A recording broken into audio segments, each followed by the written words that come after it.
गुरु प्यारी सास संगत जी, राधा स्वामी जी।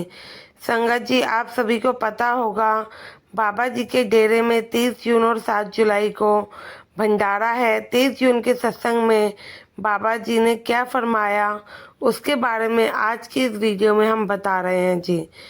बाबा जी ने 30 जून के सत्संग में तुलसी साहब की वाणी ली थी, जो कि थी दिल का हुजरा साफ कर जाना के आने के लिए। इस पर बाबा जी ने सत्संग फरमाया। बाबा जी ने यह वाणी तुलसी साहब की है बताया था। शेख तकी नाम का एक मुस्लिम जिज्ञासु हुआ करता था। उसने अपना डेरा हाथरस में तुलसी साहब के साथ लगा लिया। यह गजल दिल का हुजरा साफ कर जाना के आने के लिए यह तुलसी साहब ने शेख तकी को देखकर उच्चारी की थी। तुलसी साहब जी एक हिंदू थे।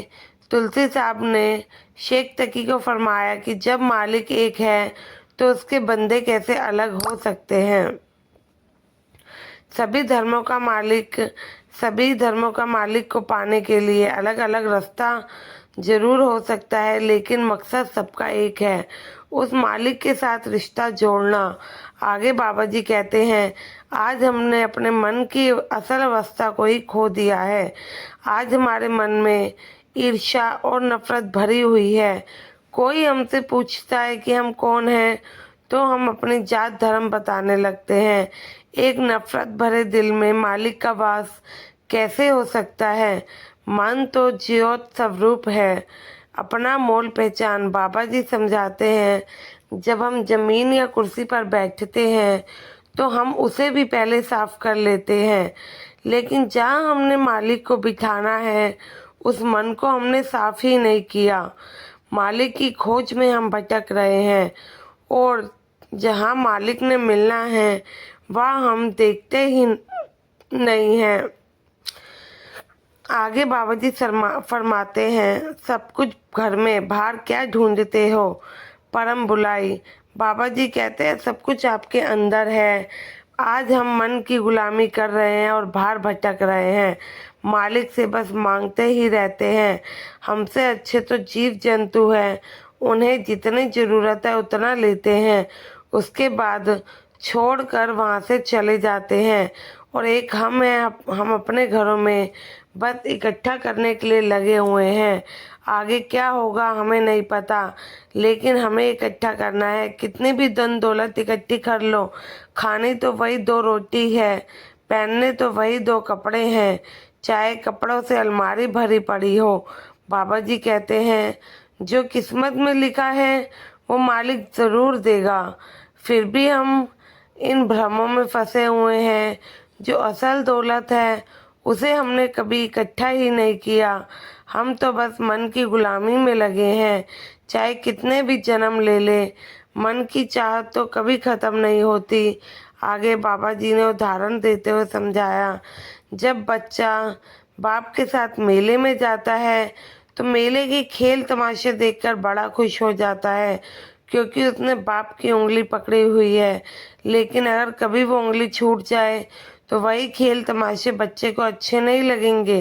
बाबा जी आगे मन में बुरे विचारों की, ईर्ष्या की मैल को अच्छे से समझाते हुए फरमाते हैं, एक बीवी के घर साधु आया तो बीवी ने उसे रोटी खिलाई और बीवी ने सोचा कि साधु कोई अच्छी बात बोलेगा, ज्ञान देगा।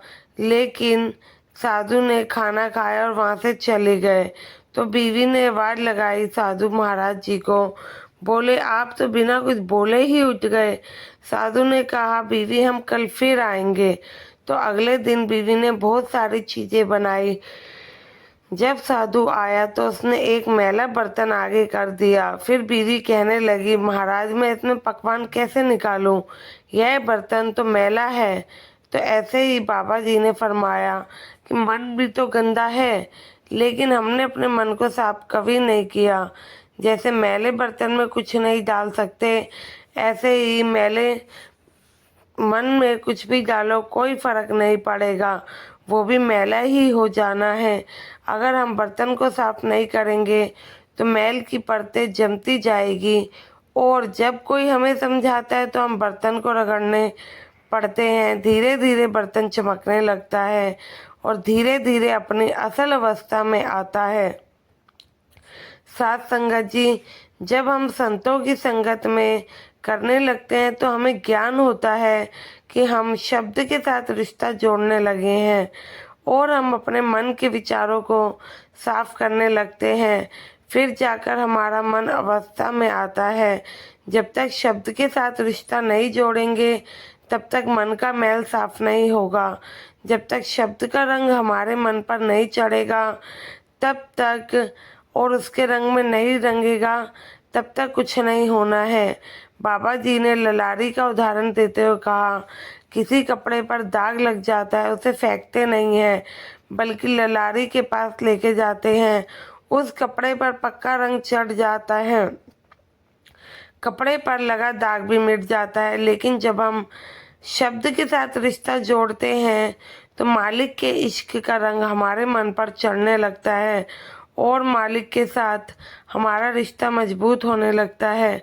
आगे बाबा जी कहते हैं, गूढ़े रंग विच रंग देओ मैलिया ने साडियां रूहां। आगे बाबा जी फरमाते हैं, हम अक्सर कहते हैं बहुत टाइम है, यह तो हमें पता है, हमारी प्लानिंग है, लेकिन उसकी क्या प्लानिंग है यह कोई नहीं जानता।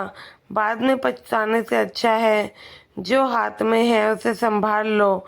बाबा जी ने वाणी के उदाहरण देते हुए समझाया, ना रहे हो साधु, ना रहे हो रहीम, ना रहे हो गोविंद, जिन जपे हो नाम मंत्र। आगे बाबा जी कहते हैं, तुलसी साहब का उदाहरण देते हुए, आप जिन कहते हैं ये दुनिया एक तमाशा है, एक दिन तमाशा खत्म हो जाएगा। हमारा मन इन दुनिया के तमाशों में ऐसे फंसा है, मन की एक चाहत पूरा करो तो यह दूसरी चाहत लाके रख देता है। कई ऋषि मुनि आए और चले गए जिन्होंने पहाड़ों पर जाके मन को काबू किया, बहुत कोशिश करी। जब वो तपस्या करके लौट के आए, दुनिया के तमाशे देखकर उनका मन फिर से भटकने लगा। कई सालों की कठिन तपस्या एक पल में गंवाकर बैठ गए। किसी ने कहा, मन जो चाहता है उसे देते जाओ तो मन थक जाएगा, लेकिन मन की चाहतें कभी नहीं खत्म होती। बाबा जी ने समझाया, हमें भारी मुखी साधनों में नहीं रहना, हमारा शरीर ही मालिक का घर है। बाबा जी ने फरमाया, बाइबल में लिखा है, we are the temple of God, हमारे शरीर ही मंदिर है। अंत में बाबा जी फरमाते हैं, मालिक से रिश्ता जोड़ना है तो हमें लफ्ज़ों में नहीं करनी में जाहिर करना है। साथ संगत जी, यह सत्संग 30 जून को डेरे में फरमाया गया था। अगला सत्संग 7 जुलाई को फरमाया जाएगा। गुरु प्यारी साथ संगत जी, कमेंट में राधा स्वामी ज़रूर लिखिएगा और चैनल को सब्सक्राइब करके चैनल का हिस्सा ज़रूर बनिएगा। गुरु प्यारी साथ संगत जी, आप सभी को राधा स्वामी जी।